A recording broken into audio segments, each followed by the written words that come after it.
México está a 10 días del inicio de los 19º Juegos Olímpicos. El movimiento estudiantil cumple 2 meses y 10 días de haber iniciado y enfrenta la constante acción represiva del ejército y la policía que hasta ese momento ha provocado más de una decena de muertes.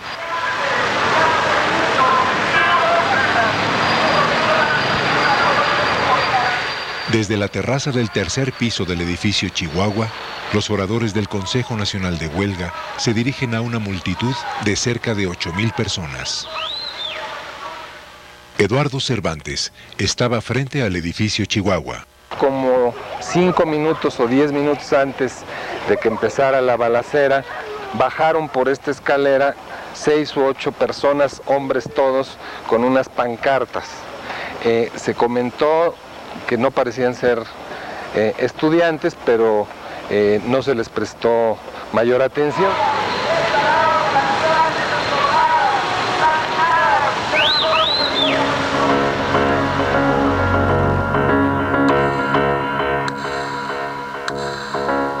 Tres contingentes del ejército habían tomado posiciones.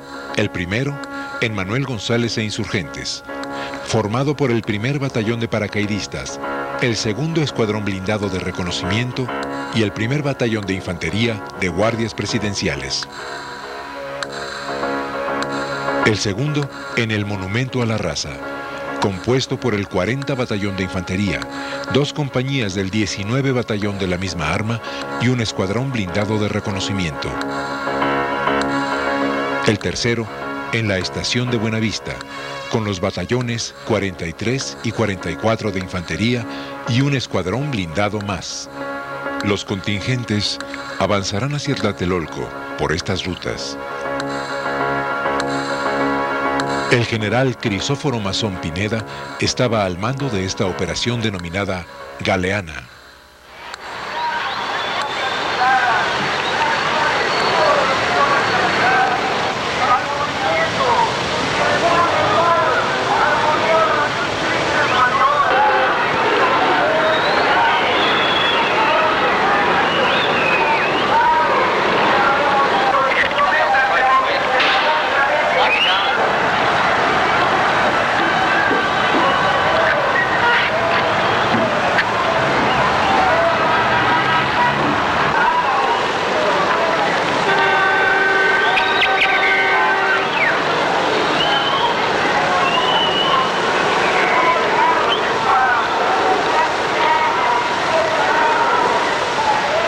Y me asomé para querer escuchar lo que estaba diciendo el líder en ese momento, cuando de repente, frente a las torres de relaciones exteriores que tenemos aquí enfrente,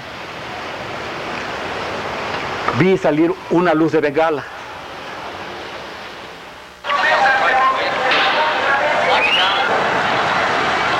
Los elementos del primer batallón de fusileros paracaidistas inician su avance hacia la plataforma de la plaza. Instantes después, otras 2 bengalas caerán en la misma zona de la plaza. Abrí las ventanas del baño por curiosidad, asomándome a ver qué era lo que estaba sobrevolando. Entonces me di cuenta que era el helicóptero y en el momento que lanzó 2 bengalas verdes. Me parece que cuando salió la luz de bengala fue acompañada de un conjunto de resplandores, ¿no? Pero eso no lo recuerdo bien. Sí recuerdo que la luz fue cayendo lentamente y fue cuando casi entra en contacto con el suelo que empezaron a disparar.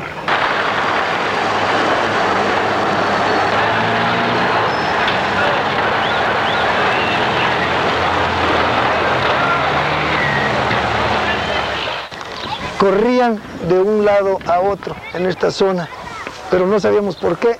Y entonces de repente comenzaron a sonar especie de balazos.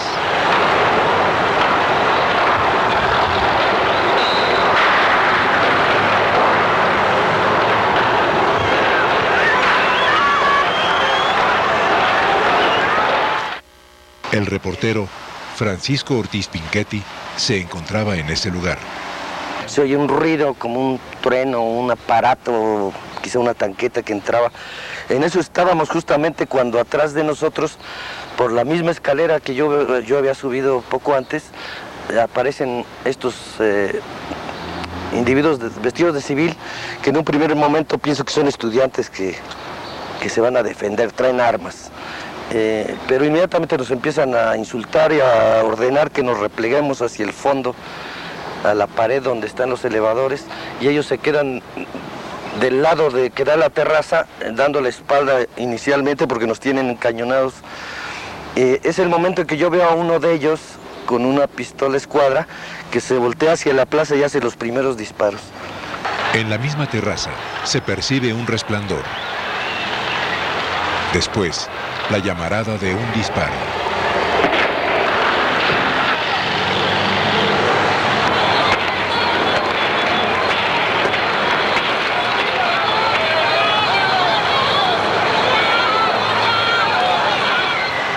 Este soldado identifica el origen de los disparos.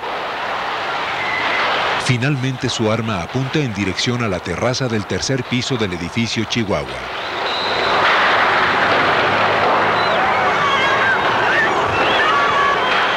Entonces no existían estas rejas.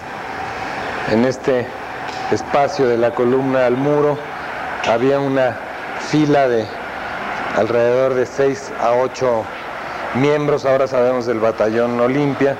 La mayor parte tenían un guante blanco o un pañuelo blanco amarrado, eran jóvenes, la mayor parte de ellos se les notaba muy nerviosos, estaban apuntando a los que estaban entrando en cantidad importante de gentes que venían corriendo, hasta que alguien gritó de la otra esquina que estaba abierta la otra parte.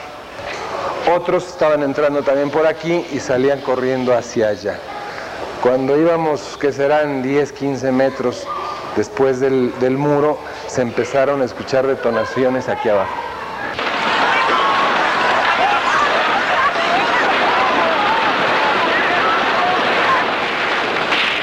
Un soldado protege con su cuerpo a un niño. Alguien cojea. Decenas de acciones simultáneas.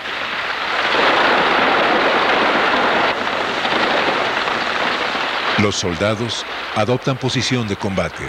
Disparan en dirección al ala sur del edificio Chihuahua. Un disparo impacta en la marquesina del edificio.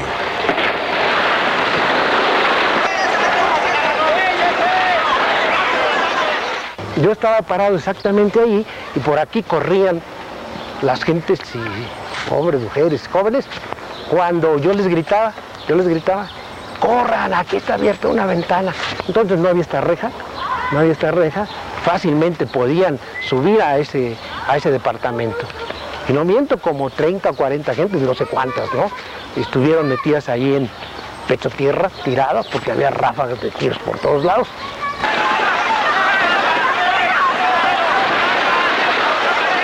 Ahí en el Querétaro había un muchacho recién casado que nos abrió la puerta para que pudiéramos entrar.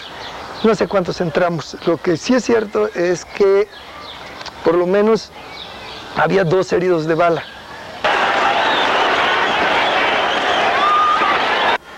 Yo alcanzo a ver gente que se retira de la plaza me quedaba a la izquierda de mi vista. Van corriendo, mucha gente, y veo gente caer, ¿no? Los soldados corren hacia el barandal del puente y empiezan a bajar.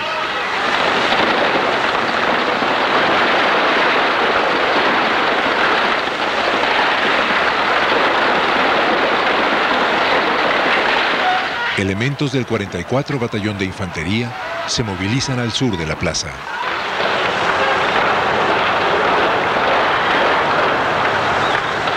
Cerca de los edificios Chamizal y Atizapán, el ejército rodea la zona.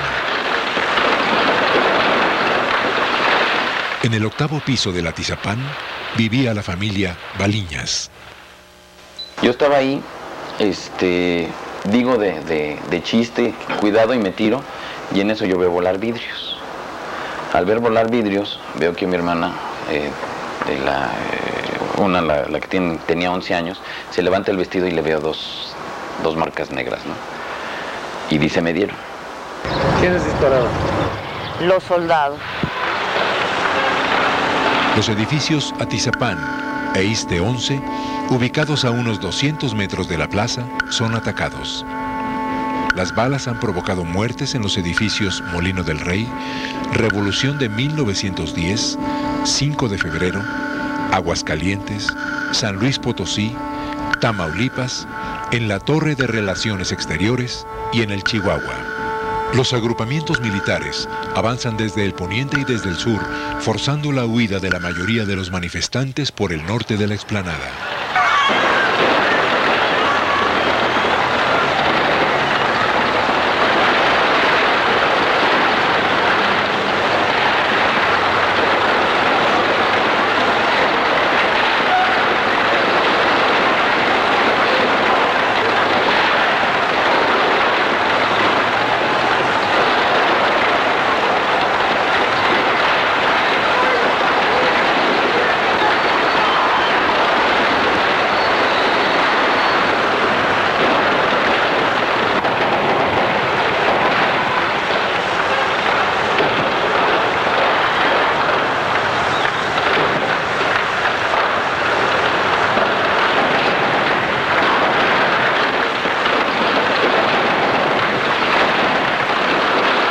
Muchos caen en la explanada.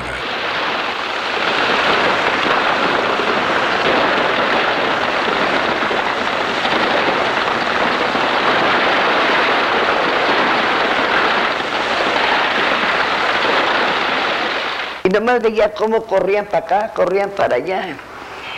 Y en la puerta eso es lo que no perdono jamás.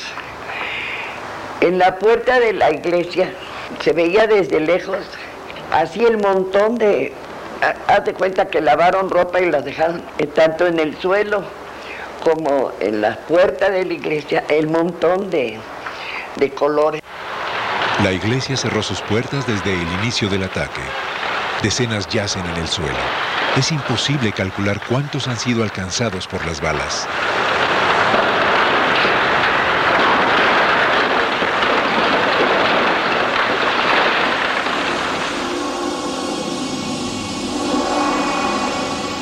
Alrededor de las 19 horas cesa el primer tiroteo. Otros más de distintas intensidades tendrán lugar en las siguientes horas. En la Plaza de las Tres Culturas llueve. Los soldados tenían a los jóvenes estudiantes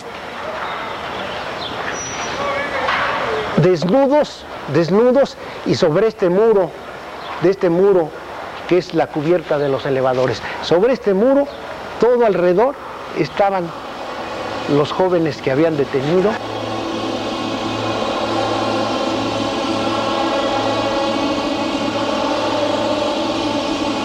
Empezaron a meterse los policías y los soldados a los edificios. Entonces, a mí me tocaron, abro y se meten 3 soldados. Dicen, nos vamos a llevar a los muchachos. ¿Y por qué? Porque son belicosos, que sabe que a ver dónde está una orden o algo para que se puedan detener. Si no están haciendo nada, están estudiando, están leyendo y además no se quieren meter en líos. A nosotros nos vale. Entonces me meto a la cocina y saqué un sartén. Digo, ustedes se lo llevan y me llevan a mí también. ¿Y a usted por qué? Porque le va a romper la mamá.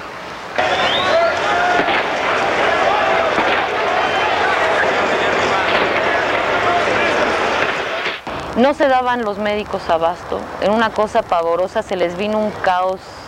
El hospital estaba saturado, no había quirófanos, no había material de curación, no había anestesia. A mí me operaron sentada y en un mismo lugar estábamos 4 personas.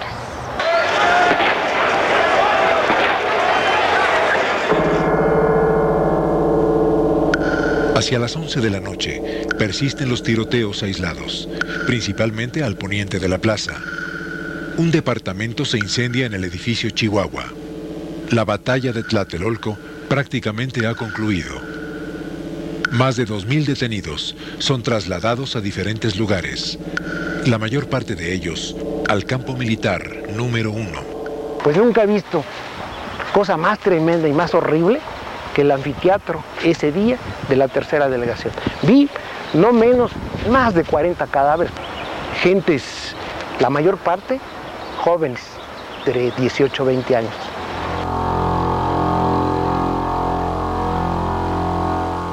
Ya en la madrugada, pues la curiosidad normal de uno, pues entre las cortinas a ver qué pasaba. Y era dantesco aquel espectáculo. Ahí enfrente tenemos la ceremonia de la zona arqueológica. Ahí precisamente donde está el hombre en la reja, ahí estaba un cuerpo. Me impactó mucho. Empecé a buscar con la vista y no vi uno, vi varios cuerpos tirados. La plaza estaba llena de zapatos. Y curioso, estaba lloviendo esa noche. Y aún así estaban gente, los bomberos lavando la explanada. Ahí enfrente, donde está ahora que es Biblioteca de Relaciones Exteriores, estaban en fila sobre la pared los mujeres y jóvenes desnudos, completamente desnudos.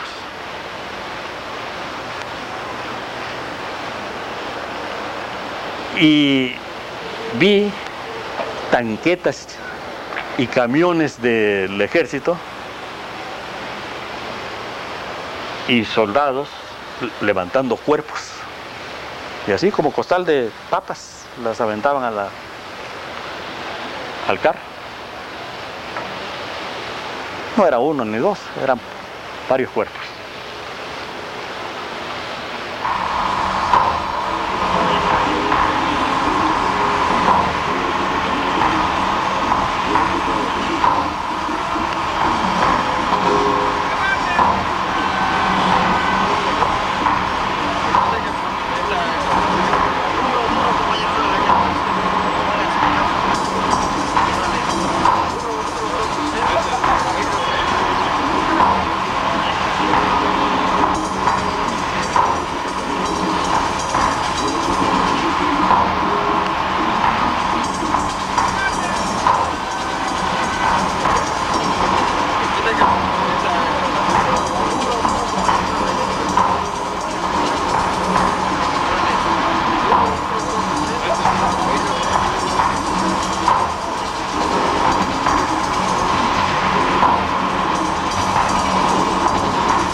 La tarde del 4 de octubre son sepultados algunos de los caídos en Tlatelolco. En el Panteón Jardín es enterrado el estudiante Guillermo Rivera Torres, muerto por heridas de bala en la Plaza de las Tres Culturas.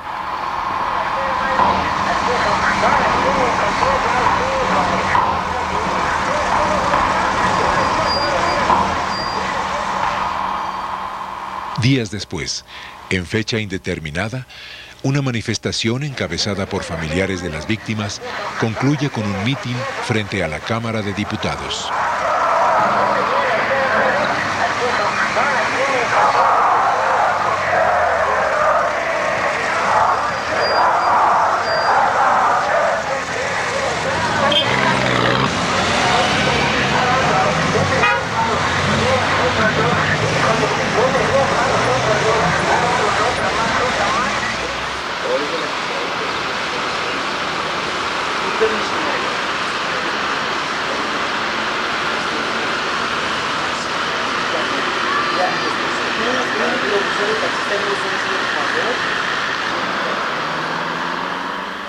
Muchos continúan detenidos en el campo militar número 1. Días más tarde, serán enviados a distintas cárceles de la Ciudad de México.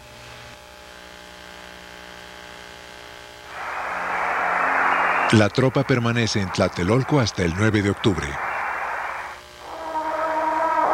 3 días más tarde, dan inicio los 19º Juegos Olímpicos en la Ciudad de México.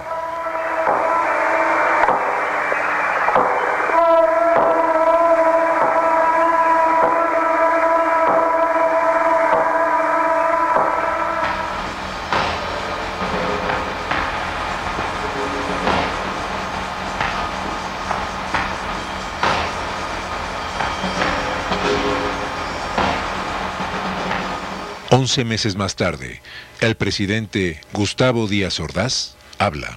Asumo íntegramente la responsabilidad personal, ética, social, jurídica, política e histórica por las decisiones del gobierno en relación con los sucesos del año pasado.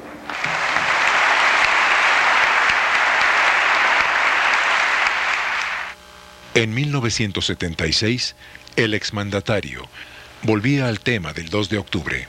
Desde la azotea del edificio Chihuahua, de allá dispararon, perversamente contra los soldados y contra sus propios compañeros, o por el nerviosismo del momento y su falta de práctica en el manejo de las armas que ellos habían conseguido o que a ellos les habían dado,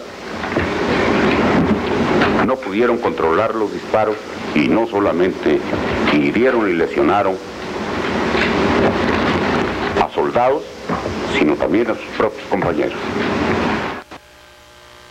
Las claves de los sucesos del 2 de octubre están ocultas en decenas de episodios de un conflicto que durante más de 2 meses enfrentó al gobierno mexicano con una multitudinaria organización estudiantil. El 22 de julio de 1968, un pleito entre preparatorianos, violentamente reprimido por la policía, marcó el inicio del movimiento estudiantil, que tuvo como bandera la crítica al autoritarismo del gobierno. A una semana del inicio del conflicto, Luis Echeverría, secretario de Gobernación, solicitó la intervención de las Fuerzas Armadas para enfrentar a los inconformes y responsabilizó de los desórdenes a militantes de las Juventudes Comunistas.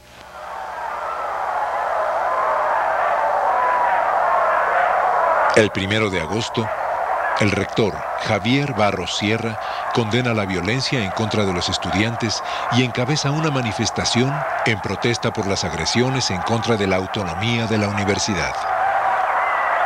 Desde el inicio del conflicto, los estudiantes se enfrentaron al ejército y fueron condenados por el discurso anticomunista de la prensa y el gobierno.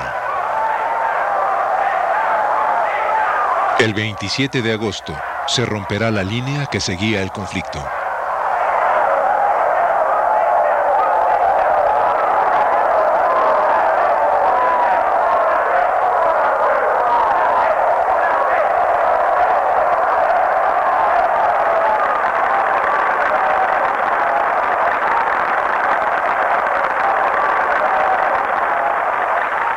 Una enorme manifestación desemboca en el Zócalo. Algunos estudiantes hacen sonar las campanas de catedral. Otros izan una bandera rojinegra en el asta central. Sócrates Campos Lemus, del Consejo Nacional de Huelga, propone a la multitud permanecer en la plaza hasta forzar el diálogo público con el presidente Díaz Ordaz.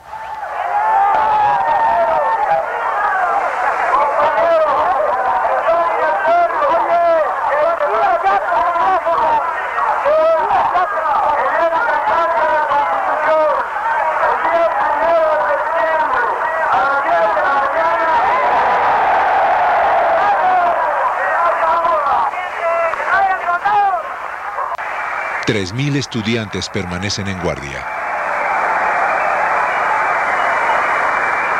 Durante la madrugada, son desalojados.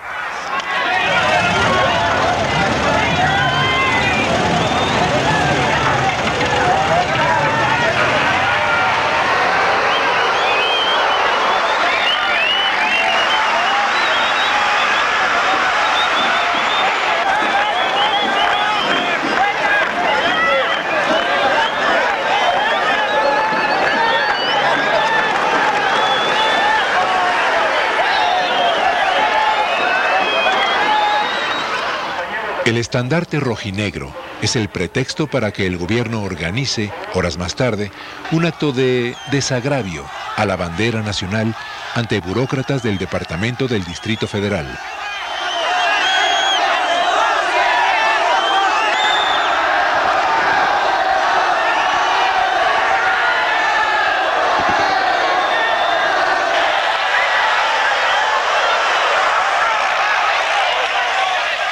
Un contingente estudiantil se agrupa.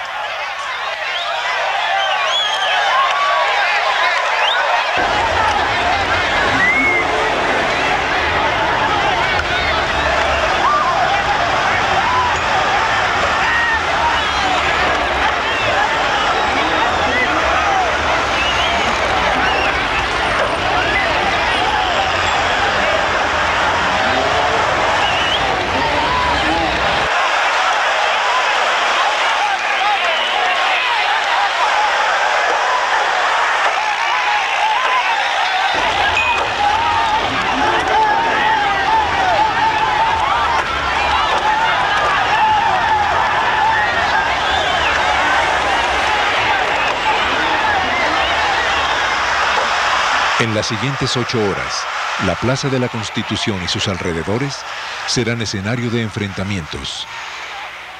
Durante ellos, francotiradores hacen fuego contra estudiantes y soldados desde el tercer piso del Hotel Majestic, desde los edificios ubicados en Madero número 67, en Madero y Palma, y desde algunos edificios de la Avenida Pino Suárez.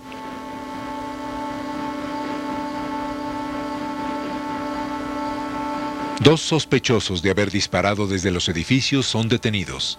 Se les decomisan una subametralladora y un rifle M2.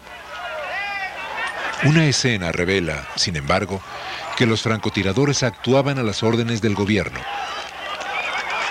Atención.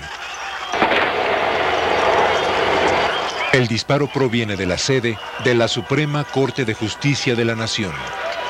Es imposible que en este lugar se hubieran apostado francotiradores sin la autorización de funcionarios gubernamentales del más alto nivel. Tras los sucesos del 28 de agosto, se ocultan las claves de una provocación.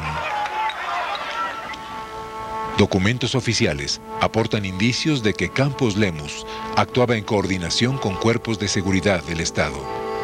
La bandera rojinegra fue retirada por los militares durante la madrugada del 28 de agosto e izada nuevamente por empleados del Departamento del Distrito Federal antes del amanecer. Por otra parte, los presuntos francotiradores detenidos no fueron consignados a las autoridades.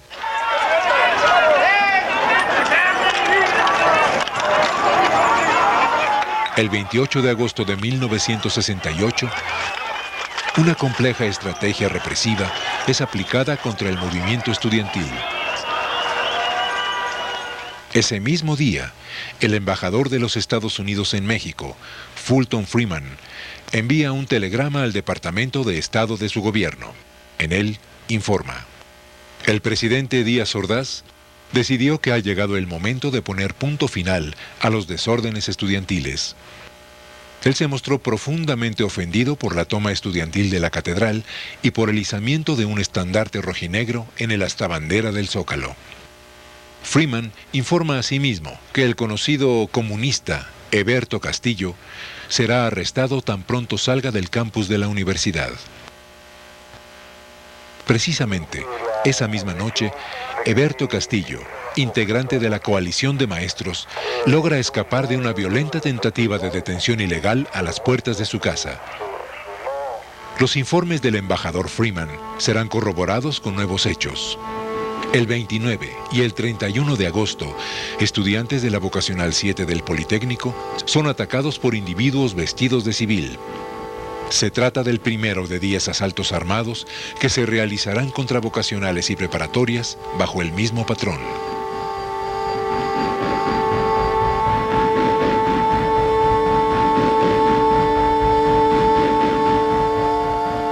Al día siguiente, Gustavo Díaz Ordaz confirma los informes de Mr. Freeman. Hemos sido tolerantes hasta excesos criticados, pero todo tiene un límite y no podemos No podemos permitir ya que se siga quebrantando irremisiblemente el orden jurídico como a los ojos de todo mundo ha venido sucediendo. El 18 de septiembre, el ejército ocupa Ciudad Universitaria y toma cientos de detenidos.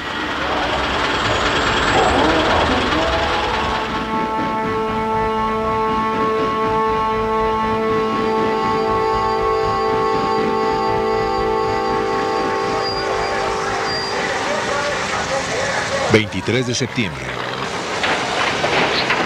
Tras un largo enfrentamiento, soldados y granaderos toman el casco de Santo Tomás del Politécnico.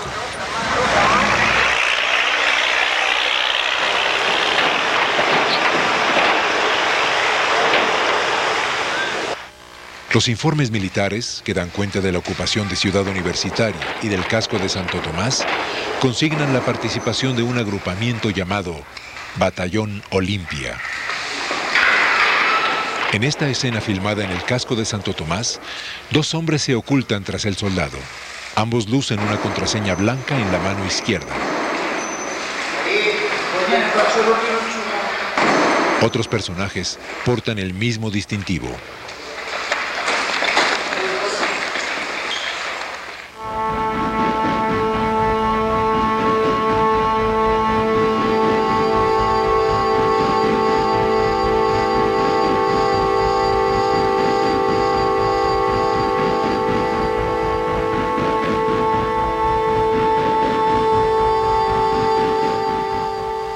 En la cafetería del plantel hay detenidos. A la derecha del cuadro, un personaje porta un arma larga y ostenta la contraseña blanca.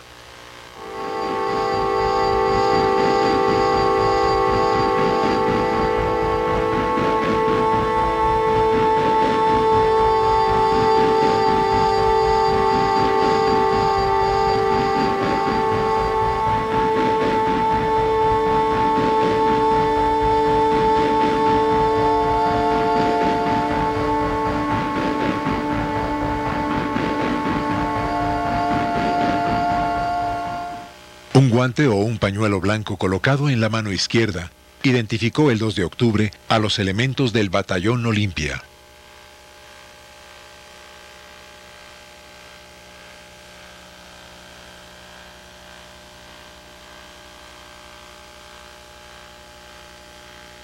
Las iniciales 1ZM significan Primera Zona Militar. El Batallón Olimpia, formado por cerca de 600 elementos que provenían de distintas zonas militares del país, fue concentrado en el campo militar número 1. 12 egresados de la generación 1966 de Infantería del Colegio Militar están identificados como integrantes de este batallón.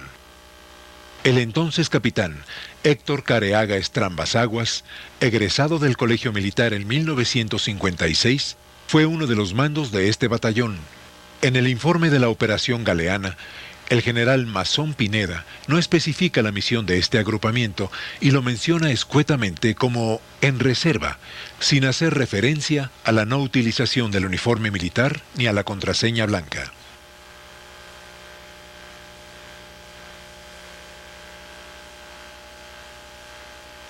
Varios departamentos de Tlatelolco fueron tomados por la fuerza antes del inicio de la concentración estudiantil del 2 de octubre. Al menos 2 compañías del Batallón Olimpia se ocultaron en ellos con órdenes de detener a los dirigentes estudiantiles.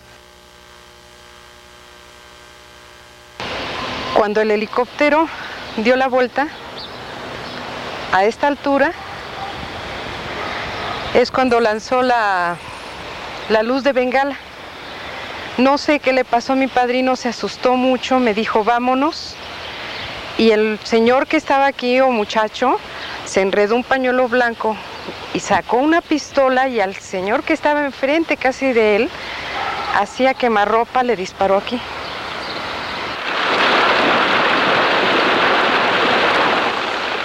Dos soldados someten a un hombre. En la ropa de este contrasta una prenda. ¿Tal vez el guante blanco?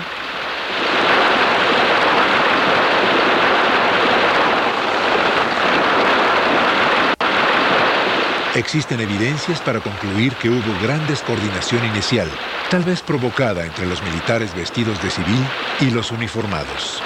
Entonces hay un momento de paz por fin, cuando ellos empiezan a quererse identificar, así como estaban tirados, sacan la mano enguantada por la parte abierta de la terraza y gritan blanco, blanco, blanco, pero por respuesta obtienen una nueva balacera. Y entonces nos dicen todos a la vez, 1, 2, 3, somos Batallón Olimpia, y gritamos todos, 1, 2, 3, somos Batallón Olimpia, pero la balacera sigue.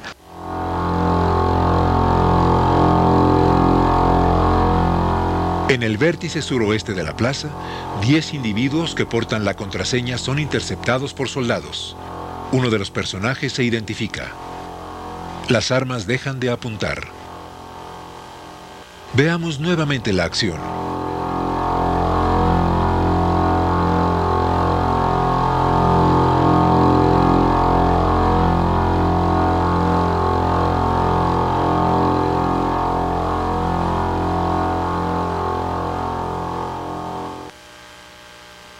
El 21 de septiembre es atacada la preparatoria número 9. Todos los agresores portan la contraseña blanca en la mano izquierda.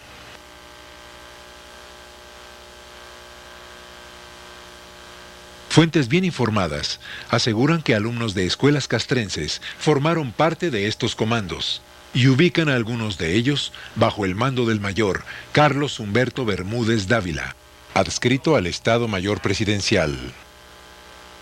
De una escuela militar que tenía su sede en Irapuato, de una entre otras escuelas militares que tenía su sede en Irapuato, que era la escuela militar de aplicación de infantería, artillería, zapadores y servicios, conocida como EMAYASIS.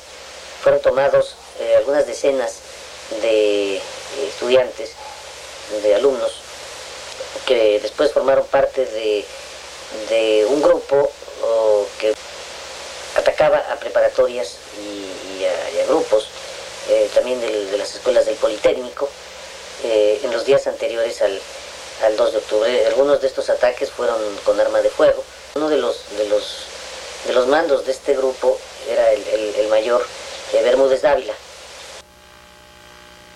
Un hombre llamado Francisco Rodríguez Villarreal es detenido por la policía. Ocultaba armas en un vehículo e intentaba entregarlas a estudiantes de la Vocacional 7 durante un choque entre estudiantes y granaderos. Rodríguez Villarreal era teniente del primer batallón de infantería de guardias presidenciales y egresó del colegio militar ese mismo año como oficial de artillería.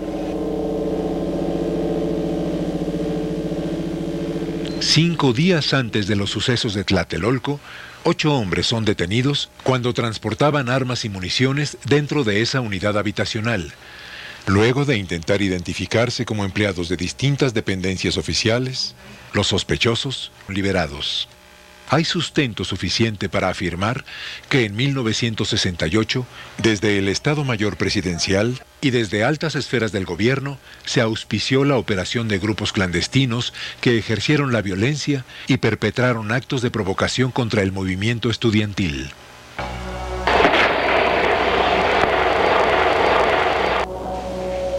Es muy probable que integrantes de esos grupos actuaran en el mismo sentido el 2 de octubre en Tlatelolco.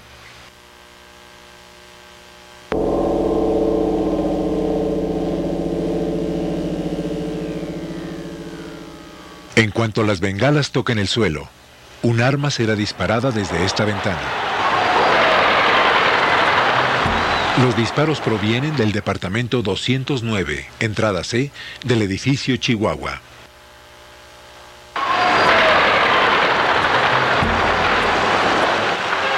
El hombre que actúa sobre la marquesina del edificio parece hacer fuego contra los manifestantes.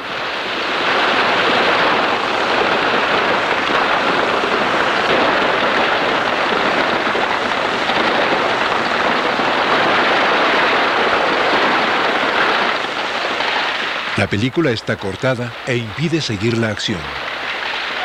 Instantes después, algunos manifestantes arrojan objetos hacia el lugar que ocupaba el tirador.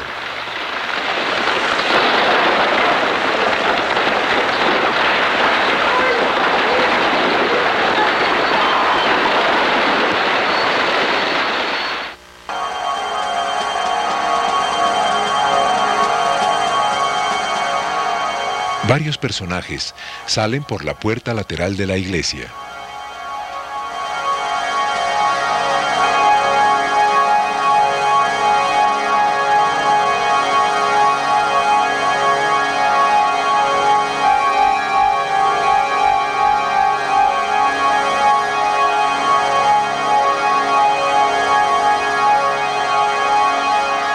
Hay más movimiento en el vértice suroriente del convento.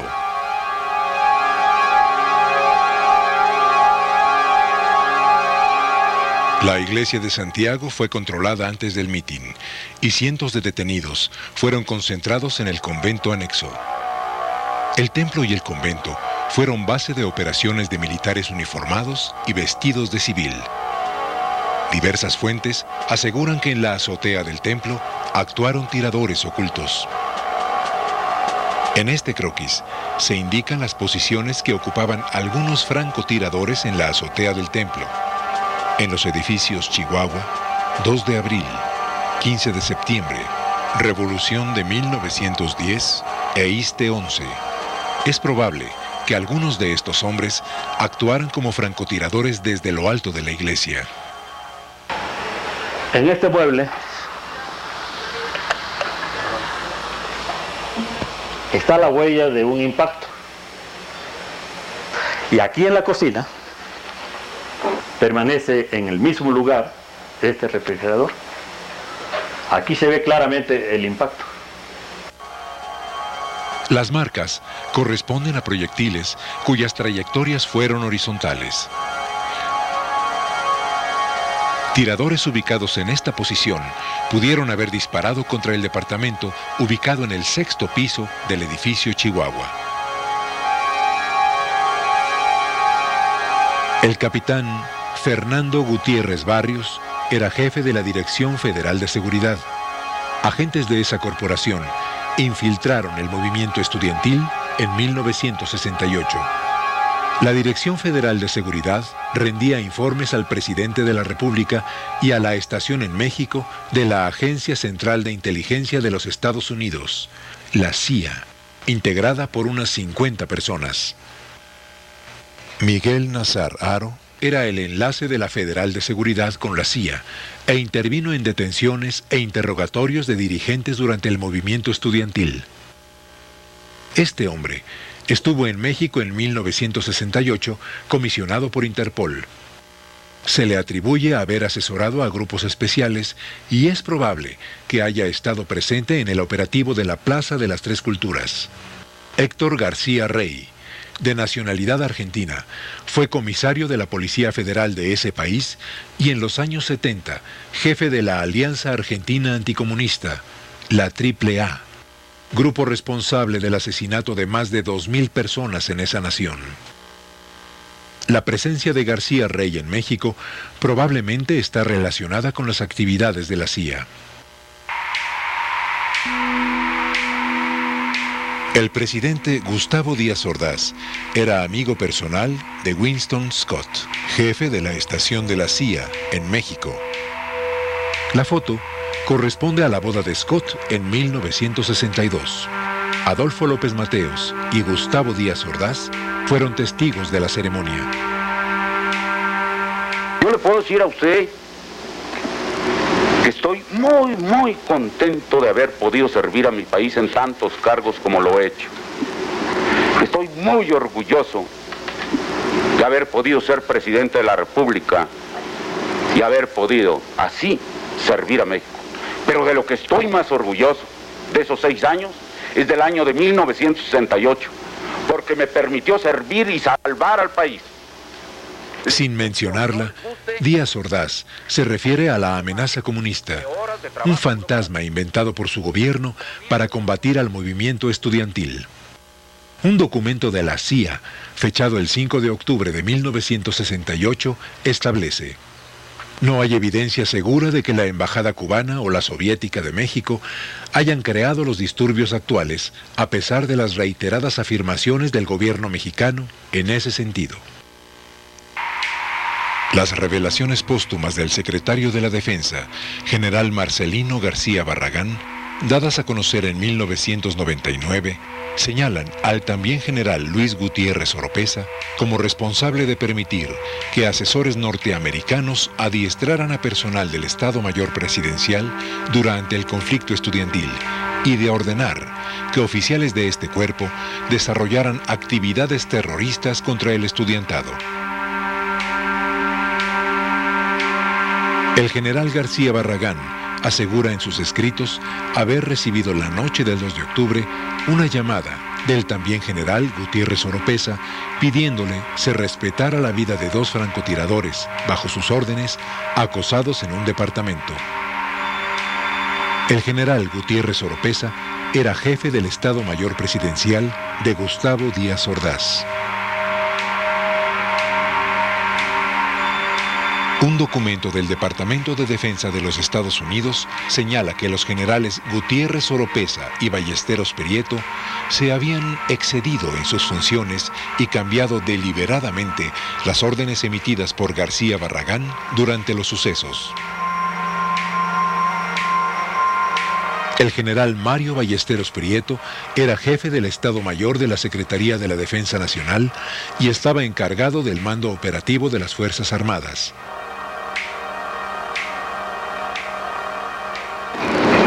Menciona centenares de muertos. Desgraciadamente hubo algunos, no centenares. Tengo entendido que pasaron de 30 y no llegaron a 40 entre soldados, alborotadores y curiosos.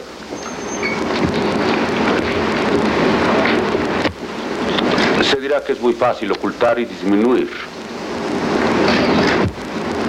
Pero, ¿cuál plazo a cualquiera que tenga el valor de sus propias opiniones y sostenga que fueron centenares, a que rinda alguna prueba, aunque no sea directa y concluyente? Nos podría bastar con lo siguiente: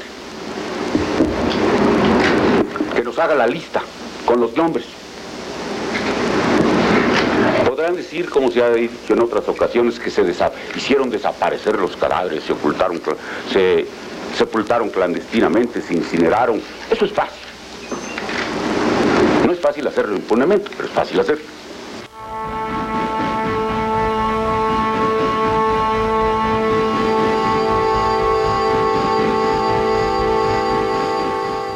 Díaz Ordaz volvía a mentir. Si bien es imposible determinar el número de víctimas por los sucesos del 2 de octubre, en un documento desclasificado del Departamento de Defensa de los Estados Unidos se lee: no pueden encontrarse cifras seguras sobre el número de bajas en la batalla del 2 de octubre. Los reportes recibidos hablan de una alta cifra de 350 muertos. Los mejores cálculos de la embajada estiman que la cifra está entre 150 y 200.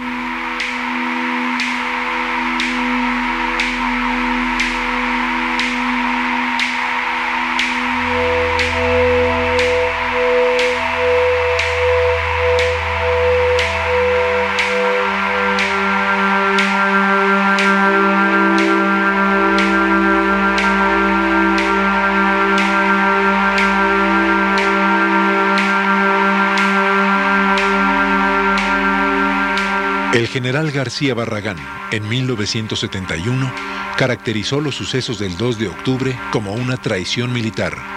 Murió en 1979.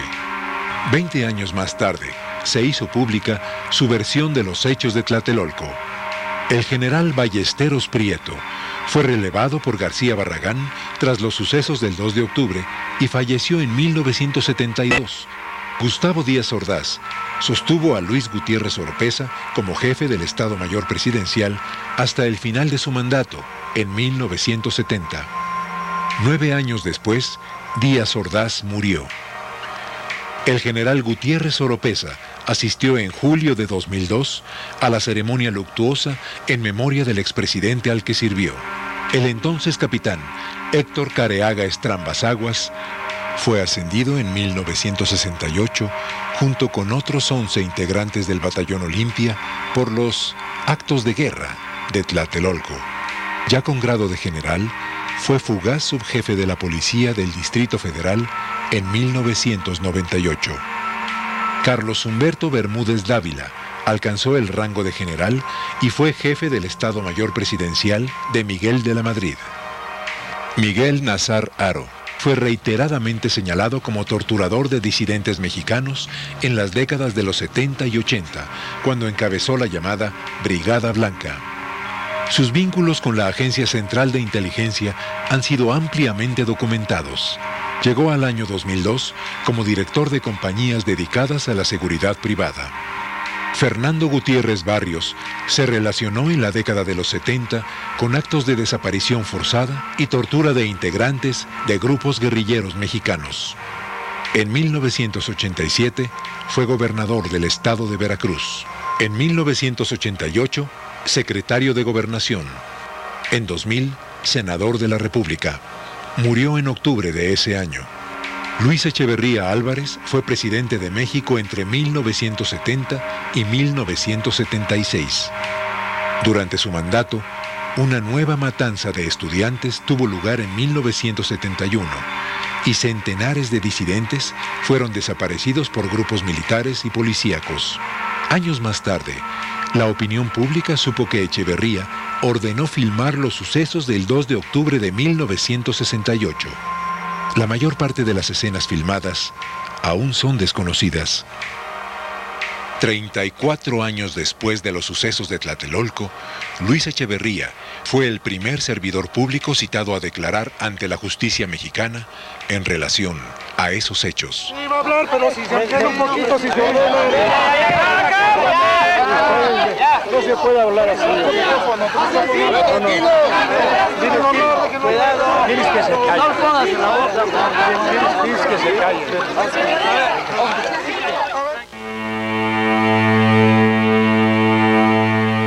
A más de 3 décadas de la masacre de Tlatelolco, la memoria es más fuerte que el olvido.